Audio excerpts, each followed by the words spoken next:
The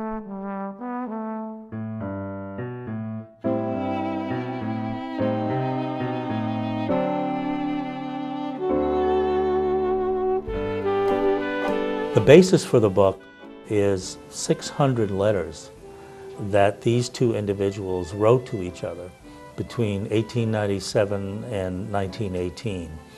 These are letters that have been in the Library of Congress and at Harvard for almost a century. And no writer, no historian has mined them up until now. My story goes back to probably the time I was maybe 12 years old, growing up in Rhode Island.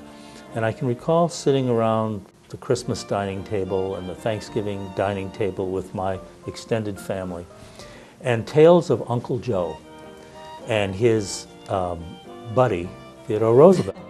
He went to Panama at Roosevelt's request to essentially be the president's eyes and ears during the construction of the canal. And as a condition of his going, he asked the government to build him a house there so he could bring his wife and daughter with him. Roosevelt sent my Uncle Joe to Panama to be the secretary of the commission overseeing the construction, but mainly because he wanted to know what was really going on there.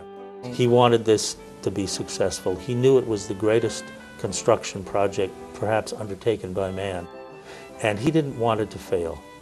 So he needed somebody there on the ground who could make sure things went well and could keep him informed.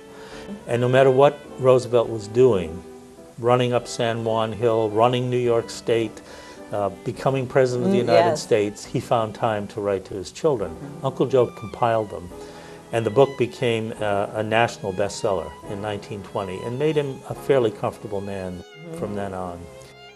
The greatest achievement, I think, was when Theodore Roosevelt, near the end of his life, called in Bishop to his side and said to him, I want you to write my life story. You know it better than I do. And I'm going to turn over to you all of the letters and all of my papers from the time I was a student at Harvard to today, so you can tell that story authentically. And Bishop was stunned. He had no idea this was coming. But Bishop completed the job, and in 1920, Theodore Roosevelt and His Time in 2 volumes was published by Scribner's in New York, to very good reviews, excellent reviews. The best review I think he ever got was from Theodore Roosevelt's widow, Edith, who wrote to him a short note, a letter that I found in California among the relatives. And she said to Uncle Joe, she said, Theodore Roosevelt's friend should be endlessly proud of what you have done. I do not wish to flatter, but who else could have done it? Beyond the 12 years differences in their ages, the contrast between the two men could not have been starker.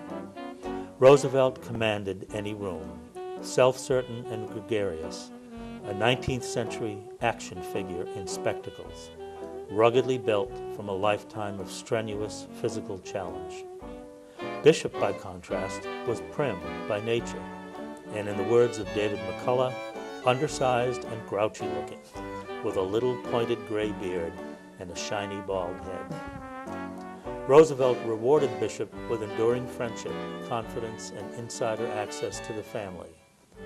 TR once wrote to his great friend of their strategy meetings, I am always wishing I could see you.